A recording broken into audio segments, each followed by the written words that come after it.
College అంటే fun, education, memories వీటితో పాటు బొక్కలు గూడా ఎక్కువే.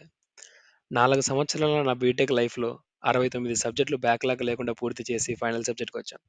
అదే ఫైనల్ ఇయర్ ప్రాజెక్ట్. ప్రాజెక్ట్ చేస్తే సరిపోదు.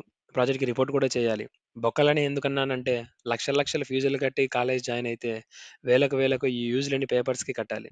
పీడీఎఫ్‌లు, పీపీటీలు, వర్డ్ ఫైల్‌లు లాంటి డిజిటల్ డాక్యుమెంట్స్ వస్తుంటే ఇంకా ఈ జిరాక్స్‌లు, పేపర్స్‌తో ఏం పని? మనీ బొక్క, టైం బొక్క. పేపర్స్ కావాలి. అవసరం ఉంటేనే ఉదాహరణకి బ్యాంకులో ప్రతి పనికి, అగ్రీమెంట్ పేపర్‌లకి, సర్టిఫికేట్‌లకి, ఇంకా కొన్ని అవసరమైన వాటికి వాడాలి. తప్పదు. ప్రతి కాలేజీలో, స్కూల్‌లో చెట్లని కాపాడండి అని అంటారు. కానీ అవే చెట్లని నరికితే వచ్చిన ఈ పేపర్‌లని కూడా చాలా వాడండి అని కూడా చెప్తారు. ప్రతి ఇయర్ మనం 50,00,00,000 టన్నుల పేపర్‌లను వాడుతున్నాం.